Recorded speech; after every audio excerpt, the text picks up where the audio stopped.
प्रश्न क्रमांक 1. भारतातील उन्हाळी मान्सूनच्या प्रवाहाची दिशा खालीलपैकी कोणती आहे? आणि बरोबर उत्तर आहे नैऋत्येकडून ईशान्येकडे, म्हणजेच south west to north east direction. प्रश्न क्रमांक 2. खालीलपैकी कोणता शब्द हा मूळ उद्देशिकेमध्ये नव्हता? आता या प्रश्नाचे उत्तर TCSने लोकशाही दिले होते, परंतु बरोबर उत्तर आहे समाजवादी. 1976 मध्ये 42व्या घटना दुरुस्तीने समाजवादी व धर्मनिरपेक्षता हे शब्द ऍड करण्यात आले. प्रश्न क्रमांक 3. खालीलपैकी कोण सध्याच्या मेघालय राज्यातील आदिवासी स्वातंत्र्य सैनिक होते? बरोबर उत्तर आहे तिरोत सिंग. प्रश्न क्रमांक 4. भारतीय राज्यघटनेच्या अनुच्छेद 19 अंतर्गत स्वातंत्र्याच्या अधिकाराच्या खंड C मध्ये खालीलपैकी काय नमूद करण्यात आले आहे? बरोबर उत्तर आहे संघटना किंवा संघ बनविण्याचा अधिकार. प्रश्न क्रमांक 5. ट्विटर कोणत्या वर्षी सुरू झाले होते? बरोबर उत्तर आहे 2006 साली. प्रश्न क्रमांक 6. एप्रिल 2023 मध्ये नथुला हे हिमस्खलन घडले, ही दुर्घटना कोणत्या राज्यात घडली? बरोबर उत्तर आहे सिक्कीम. प्रश्न क्रमांक 7. खालीलपैकी कोणत्या महिला सुधारकाला पंडिता ही पदवी मिळाली होती आणि त्यांनी मुक्ती मिशन नावाच्या ख्रिस्ती मिशनची स्थापना केली होती? आणि बरोबर उत्तर आहे रमा डोंगरे, म्हणजेच पंडिता रमाबाई. प्रश्न क्रमांक 8. केंद्रीय प्रदूषण नियंत्रण मंडळाच्या एका विश्लेषणानुसार 2022 मध्ये कोणत्या शहराची PM 2.5 पातळी ही सुरक्षित मर्यादेपेक्षा दुप्पट असून त्याला भारतातील सर्वाधिक प्रदूषित शहर म्हणून घोषित करण्यात आले आहे? आणि बरोबर उत्तर आहे दिल्ली. प्रश्न क्रमांक 9. खालीलपैकी कोणत्या प्रकारच्या वनस्पतींमध्ये नग्नगर्भ नेकेड एम्ब्रायो नसतो? बरोबर उत्तर आहे अँजिओस्पर्म. प्रश्न क्रमांक 10. मूळ माहितीचा अधिकार RTI अधिनियमात वर्ष 2005 मधील पहिला माहिती अधिकार अधिनियम केंद्रीय मुख्य माहिती आयुक्तांचे वेतन, भत्ते आणि इतर सेवा अटी या डॅश डॅश यांच्याप्रमाणेच विहित केलेल्या आहे? बरोबर उत्तर आहे मुख्य निवडणूक आयुक्त. प्रश्न क्रमांक 11. नमस्ते ही सामाजिक न्याय आणि सक्षमीकरण मंत्रालयाची एक केंद्रीय क्षेत्र योजना आहे, जी सामाजिक न्याय मंत्रालय व डॅश डॅश यांचा संयुक्त उपक्रम आहे? आणि बरोबर उत्तर आहे ministry of housing and urban affairs, म्हणजेच गृहनिर्माण आणि शहरी व्यवहार मंत्रालय. प्रश्न क्रमांक 12. नागांचे स्वराज्य स्थापन करण्याच्या उद्देशाने 1927च्या हेरका चळवळीत सामील झालेली महिला स्वातंत्र्य सैनिक खालीलपैकी कोण होती? आणि बरोबर उत्तर आहे राणी गायदिन्यू. प्रश्न क्रमांक 13. महाराष्ट्रातील खालीलपैकी कोणत्या समाज सुधारकाने पहिली भारत महिला परिषद सुरू केली होती आणि भारतीय महिला परिषदेच्या पहिल्या अधिवेशनाचे अध्यक्षपद भूषवले होते? बरोबर उत्तर आहे रमाबाई रानडे यांनी. प्रश्न क्रमांक 14. राज्य माहिती आयुक्त डॅश डॅश वर्षाच्या कालावधीसाठी किंवा वयाची डॅश डॅश वर्षे पूर्ण होईपर्यंत पदावर राहतील? बरोबर उत्तर आहे 5 वर्षांच्या कालावधीसाठी किंवा वयाची 65 वर्षे पूर्ण होईपर्यंत. प्रश्न क्रमांक 15. भारताच्या 2011च्या जनगणनेनुसार सर्वात कमी शहरी लोकसंख्या कोणत्या राज्यात नोंदली गेली? बरोबर उत्तर आहे हिमाचल प्रदेश.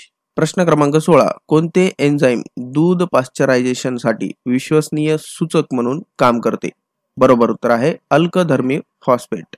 प्रश्न क्रमांक 17. राज्य हे कामाबाबत न्याय आणि मानवीय परिस्थिती निर्माण करण्यासाठी आणि प्रसूती विषयक सहाय्यासाठी तरतूद करेल, हा कशाचा एक भाग आहे? बरोबर उत्तर आहे राज्याच्या धोरणांची निर्देशक तत्वे, म्हणजेच directive principle of state policy. प्रश्न क्रमांक 18. 1919च्या जालियनवाला बाग हत्याकांडाच्या चौकशीसाठी खालीलपैकी कोणती समिती नेमण्यात आली होती?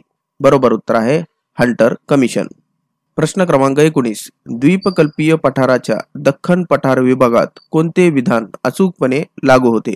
बरोबर उत्तर आहे नर्मदा नदीच्या दक्षिणेला असलेला हा भूभाग आहे. प्रश्न क्रमांक 20. एप्रिल 2023 मध्ये आसाममध्ये महिला सुरक्षेशी संबंधित भरोक्सा मोबाईल ॲप लॉन्च केले गेले. हे ॲप कोणी लॉन्च केले? बरोबर उत्तर आहे राष्ट्रपतीने. प्रश्न क्रमांक 21. जुलै 2022 मध्ये आसामने स्वनिर्भर नारी योजना सुरू केली होती. ही योजना प्रामुख्याने खालीलपैकी कोणत्या गटासाठी आहे? बरोबर उत्तर आहे स्थानिक विणकरांसाठी. प्रश्न क्रमांक 22. दिलेल्या पर्यायामधून असा साप ओळखा ज्यामध्ये कोणतेही विषारी गुणधर्म नाहीत? बरोबर उत्तर आहे पायथन. प्रश्न क्रमांक 23. हा प्रश्न कचरा व्यवस्थापन नियम 2022 शी संबंधित आहे आणि याचे बरोबर उत्तर आहे दिलेले तीनही विधाने बरोबर आहेत. प्रश्न क्रमांक 24. गोपाळ कृष्ण गोखले यांनी 1905 साली खालीलपैकी कोणत्या संस्थेची स्थापना केली होती? बरोबर उत्तर आहे भारत सेवक समाज. प्रश्न क्रमांक 25. 36वी राष्ट्रीय क्रीडा स्पर्धा 2022 मधील सर्वोत्कृष्ट महिला खेळाडू हशिका रामचंद्र खालीलपैकी कोणत्या खेळाशी संबंधित होती? आणि बरोबर उत्तर आहे जलतरण म्हणजेच स्विमिंग. प्रश्न क्रमांक 1. ब्रिटिशांच्या खालसा धोरणाअंतर्गत खालीलपैकी कोणत्या संस्थानावर ताबा मिळवला गेला नव्हता? बरोबर उत्तर आहे जयपूर. प्रश्न क्रमांक 2. खालीलपैकी कोणते वैशिष्ट्य हे भारतीय राज्यघटनेशी संबंधित आहे? बरोबर उत्तर आहे सार्वत्रिक प्रौढ मताधिकार. प्रश्न क्रमांक 3. मुख्य भूप्रदेश आणि बेट समूहांसह भारताच्या किनारपट्टीची एकूण लांबी किती आहे? बरोबर आहे 7516.6 किलोमीटर. प्रश्न क्रमांक 4. या कलमाखालील कोणत्याही प्रकरणाची चौकशी करताना केंद्रीय माहिती आयोग किंवा राज्य माहिती आयोगाला स्थिती विशेषानुसार डॅश डॅश मध्ये निहित असलेले अधिकार असतील? बरोबर उत्तर आहे दिवाणी न्यायालय. प्रश्न क्रमांक 5. नोव्हेंबर 2022 मध्ये मध्य प्रदेशने लाडली लक्ष्मी 2.0 योजना सुरू केली. ही योजना खालीलपैकी कशाशी संबंधित आहे? आणि बरोबर उत्तर आहे आर्थिक सहाय्य. प्रश्न क्रमांक 6. खालीलपैकी कोणी मुघलांपासून मिळवलेले स्वातंत्र्य घोषित करत अवध या स्वतंत्र राज्याची संस्थानाची स्थापना केली? आणि बरोबर उत्तर आहे सादत खान यांनी. प्रश्न क्रमांक 7. एखाद्या आयकॉनला एका ठिकाणावरून डेस्कटॉपवरील दुसऱ्या स्थानी नेण्याच्या प्रक्रियेला तुम्ही काय म्हणता? बरोबर उत्तर आहे ड्रॅग करणे, ड्रॅगिंग. प्रश्न क्रमांक 8. भारतातील 2001 ते 2011 पर्यंतच्या लोकसंख्येच्या दशकीय वृद्धी दर किती होता? आणि बरोबर उत्तर आहे 17.7% होता. प्रश्न क्रमांक 9. 1885 मध्ये मुंबईतील भारतीय राष्ट्रीय काँग्रेसच्या पहिल्या अधिवेशनात किती प्रतिनिधी उपस्थित होते? आणि बरोबर उत्तर आहे 72. प्रश्न क्रमांक 10. माहितीचा अधिकार अधिनियम 2005 च्या खालीलपैकी कोणत्या अनुसूचित ज्यांना सूट देण्यात आलेली आहे अशा केंद्र सरकारने स्थापन केलेल्या गुप्तचर आणि सुरक्षा संस्थांचा उल्लेख आहे? बरोबर उत्तर आहे दुसरी अनुसूची. प्रश्न क्रमांक 11. एप्रिल 2023 मध्ये उपेक्षित ग्रामीण महिलांना SHG नेटवर्कमध्ये आणण्यासाठी शासनाद्वारे सुरू करण्यात आलेल्या योजनेचे नाव काय आहे? बरोबर उत्तर आहे संघटन से समृद्धी. प्रश्न क्रमांक 12. खालीलपैकी कोणत्या राज्याने वर्ष 2022-23 मध्ये आपले 5वे संतोष चषक पटकावले? बरोबर उत्तर आहे कर्नाटक. प्रश्न क्रमांक 13. खालीलपैकी कोणत्या राज्याने झोपडपट्टीतील रहिवाशांचे जीवन सक्षम करण्याच्या आणि पर्यावरणीय शाश्वततेच्या उद्देशाने चालविलेल्या झोपडपट्टी सुधारणा कार्यक्रमासाठी स्लम अपग्रेडेशन प्रोग्रामसाठी UN वर्ल्ड हॅबिटॅट अवॉर्ड्स 2023 हा पुरस्कार जिंकला? आणि बरोबर उत्तर आहे ओडिसा या राज्याने. प्रश्न क्रमांक 14. खालीलपैकी कोणत्या व्यक्तीस महाराष्ट्रात अनाथांची आई म्हणून ओळखले जाते? आणि बरोबर उत्तर आहे सिंधुताई सपकाळे यांना. प्रश्न क्रमांक 15. 86व्या घटना दुरुस्तीद्वारे 11वे मूलभूत कर्तव्य जोडले गेले तेव्हा पंतप्रधान कोण होते? आणि बरोबर उत्तर आहे अटल बिहारी वाजपेयी. प्रश्न क्रमांक 16. सप्टेंबर 2022 मध्ये तेलंगणाने सुरू केलेल्या पेन्शन योजनेचे नाव काय आहे? आणि बरोबर उत्तर आहे आसरा. प्रश्न क्रमांक 17. भारतीय तटरक्षक दलाकडून डॅश डॅश येथे 2 दिवसीय राष्ट्रस्तरीय प्रदूषण प्रतियोग अभ्यास national level pollution response exercise NATPOLREX ची 8वी आवृत्ती आयोजित केली जात आहे? आणि बरोबर उत्तर आहे मुरगाव बंदर गोवा येथे. प्रश्न क्रमांक 18. खालीलपैकी कोणत्या शास्त्रज्ञाने पेशी ही संज्ञा निर्माण केली? आणि बरोबर उत्तर आहे रॉबर्ट हुक याने. प्रश्न क्रमांक 19. भारतातील पर्वतीय प्रदेशात जेथे तापमान कमी होते आणि उच्चता वाढते तेथे सामान्यतः कोणत्या प्रकारची जंगले आढळतात? आणि बरोबर उत्तर आहे मॉन्टेन जंगले. प्रश्न क्रमांक 20. डॅश डॅश या संविधान सभेच्या सदस्य झालेल्या एकमेव मुस्लिम महिला होत्या? आणि बरोबर उत्तर आहे बेगम एजाज रसूल. प्रश्न क्रमांक 21. चहामध्ये आढळणाऱ्या उत्तेजक घटकांचे खालीलपैकी योग्य मिश्रण कोणते आहे? बरोबर उत्तर आहे कॅफिन, थिओब्रोमाइन आणि थिओफिलिन. प्रश्न क्रमांक 22. खालीलपैकी कोणती संज्ञा ही पंतप्रधान मोदी यांना अभिप्रेत असलेल्या मिशन लाईफच्या P3 चा भाग नाही? आणि बरोबर उत्तर आहे पोल्युशन. प्रश्न क्रमांक 23. बळकट हाडांच्या विकासात योगदान देत नाही असे उत्तर निवडा? आणि बरोबर उत्तर आहे थायमिन. प्रश्न क्रमांक 24. राज्यघटनेतील अनुच्छेद 350A कशाशी संबंधित आहे? आणि बरोबर उत्तर आहे प्राथमिक स्तरावर भाषिक अल्पसंख्याक गटातील मुलांसाठी मातृभाषेतील शिक्षणासाठीच्या सुविधा. प्रश्न क्रमांक 25. खालीलपैकी कोण विधवा विवाह संघाचे संस्थापक होते आणि त्यांनी जातीव्यवस्था व बालविवाहाला विरोध केला? बरोबर उत्तर आहे MG रानडे म्हणजेच महादेव गोविंद रानडे आणि रामकृष्ण भांडारकर. प्रश्न क्रमांक 1. DBT चे पूर्ण रूप काय आहे? बरोबर उत्तर आहे डायरेक्ट बेनिफिट ट्रान्सफर. प्रश्न क्रमांक 2. खालीलपैकी कोणी 1893 मध्ये विधवा विवाह उत्तेजक मंडळी सुरू केली? बरोबर उत्तर आहे धोंडो केशव कर्वे. प्रश्न क्रमांक 3, अजिंठा आणि वेरूळ लेणी ही कोणत्या धार्मिक कला प्रकारासाठी महत्वाची ठिकाणे आहेत? बरोबर उत्तर आहे बौद्ध. प्रश्न क्रमांक 4, मावफलांग पवित्र उपवन ही भारतातील कोणत्या राज्यातील अनोखी वनभूमी आहे? बरोबर उत्तर आहे मेघालय. प्रश्न क्रमांक 5, खालीलपैकी कोणाला ब्रह्मचारी बावा म्हणून ओळखले जाते, तसेच ते आधुनिक महाराष्ट्राचे पहिले महान पुनर्जीवनवादीही मानले जातात? बरोबर उत्तर आहे विष्णू गोखले. प्रश्न क्रमांक 6, कोणत्या अनुच्छेदात मानवी तस्करी आणि वेठबिगारीस प्रतिबंध याबाबत उल्लेख करण्यात आलेला आहे? आणि बरोबर उत्तर आहे अनुच्छेद 23 मध्ये.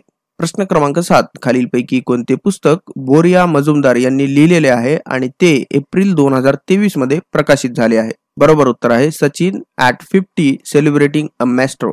प्रश्न क्रमांक 8, डिसेंबर 2022 मध्ये राज्यसभेत सादर करण्यात आलेल्या राष्ट्रीय न्यायिक आयोग विधेयकाबाबत खालीलपैकी कोणती विधाने सत्य आहेत? आणि याचे बरोबर उत्तर आहे विधान 2 आणि विधान 3 ही योग्य आहेत, सत्य आहेत. प्रश्न क्रमांक 9, खालीलपैकी कोणत्या अधिनियमाच्या अंमलबजावणीने ब्रिटिश भारतातील प्रांतांना अधिक स्वायत्तता प्रदान केली गेली? आणि बरोबर उत्तर आहे भारत सरकार अधिनियम 1935. प्रश्न क्रमांक 10, 1817चा खुर्दा उठाव सध्याच्या कोणत्या भारतीय राज्यात झाला होता? आणि बरोबर उत्तर आहे ओडिशा. प्रश्न क्रमांक 11, अशी कोणती यंत्रणा आहे ज्याद्वारे लिपिड आणि तटस्थ रेणू हे प्राणी पेशीमध्ये प्रवेश करू शकतात आणि बाहेर पडू शकतात? बरोबर उत्तर आहे क्रियाशून्य विसरण. प्रश्न क्रमांक 12, 20व्या शतकाच्या पूर्वार्धात कुर्ग जमीनदार संघटनेशी खालीलपैकी कोणाचा संबंध होता? आणि बरोबर उत्तर आहे बिदंड गणपती. प्रश्न क्रमांक 13, खालीलपैकी कोणत्या सीड फार्मला भारताचे पहिले कार्बन न्यूट्रल फार्म म्हणून घोषित केले गेले आहे? आणि बरोबर उत्तर आहे अलुवा सीड फार्म. प्रश्न क्रमांक 14, डिसेंबर 2022 मध्ये सुरू करण्यात आलेल्या अरुणोदय 2.0 योजनेबाबत खालीलपैकी कोणती विधाने सत्य आहेत? आणि बरोबर उत्तर आहे विधान 2 आणि 3 ही सत्य विधाने आहेत. प्रश्न क्रमांक 15, फेब्रुवारी 2023 मध्ये इंदूर महानगरपालिका ही ग्रीन बॉन्ड्स हरित बंधपत्र सुरू करणारी पहिली महानगरपालिका ठरली आहे. हे बॉन्ड्स प्रामुख्याने डॅशच्या स्थापनेकरता निधी उभारण्यासाठी जारी केले गेले. आणि बरोबर उत्तर आहे सौर ऊर्जा संयंत्रे यांच्यासाठी. प्रश्न क्रमांक 16, फेब्रुवारी 2023 मध्ये सरकारने प्रत्येक अनाच्छादित पंचायतीसाठी स्वयंनिर्वाही वायबल PACS स्थापित करण्याचा निर्णय घेतला. PACS हे प्रामुख्याने डॅशशी संबंधित असतात. आणि बरोबर उत्तर आहे कृषी पत. प्रश्न क्रमांक 17, नागरिक सुधारणा अधिनियम CAA संसदेद्वारे कधी मंजूर करण्यात आला होता? आणि बरोबर उत्तर आहे 2019. प्रश्न क्रमांक 18, प्ररोह आग्राच्या शूट अपेक्स संरचनेचे स्पष्टीकरण देण्यासाठी हिस्टोजेन संकल्पना कोणी विकसित केली? आणि बरोबर उत्तर आहे हॅन्स्टीन. प्रश्न क्रमांक 19, खालीलपैकी कोणते सामान्य मोनोसॅकराइड म्हणून वर्गीकृत केलेले नाही? बरोबर उत्तर आहे सुक्रोज. प्रश्न क्रमांक 20, भारताचे मुख्य माहिती आयुक्त आणि इतर माहिती आयुक्त डॅश यांना पत्र पाठवून त्यांच्या पदाचा राजीनामा देतील? बरोबर उत्तर आहे भारताचे राष्ट्रपती. प्रश्न क्रमांक 21, माहितीचा अधिकार कायद्याच्या याचिका दाखल करण्यासाठी खालीलपैकी कोणते संकेतस्थळ हे महाराष्ट्राचे अधिकृत पोर्टल आहे? आणि बरोबर उत्तर आहे www.rtionline.maharashtra.gov.in. प्रश्न क्रमांक 22, 9 नोव्हेंबर 2022 रोजी लंडन वर्ल्ड ट्रॅव्हल मार्ट येथे केरळ पर्यटनाला त्यांच्या स्ट्रीट या प्रकल्पासाठी प्रतिष्ठित रिस्पॉन्सिबल टुरिझम ग्लोबल अवॉर्ड मिळाला. स्ट्रीट मधील EE चे पूर्ण रूप काय आहे? आणि बरोबर उत्तर आहे एक्सपेरियन्शियल अँड एथनिक. प्रश्न क्रमांक 23, 18व्या शतकात इंग्रज आणि म्हैसूरचे राज्यकर्ते यांच्या दरम्यान किती लढाया झाल्या? आणि बरोबर उत्तर आहे 4, म्हणजेच इंग्रज आणि हैदर अली व टिपू सुलतान यांच्यामध्ये. प्रश्न क्रमांक 24, खालीलपैकी कोणती नदी छत्तीसगड आणि ओडिशा राज्यामधून वाहते? बरोबर उत्तर आहे महानदी. प्रश्न क्रमांक 25, इनर लाईन परमिट हा संरक्षित क्षेत्रातील अंतर्गत प्रवासास अनुमती देणारा अधिकृत दस्तावेज आहे. खालीलपैकी कोणते राज्य याचा एक भाग नाही? आणि बरोबर उत्तर आहे आसाम.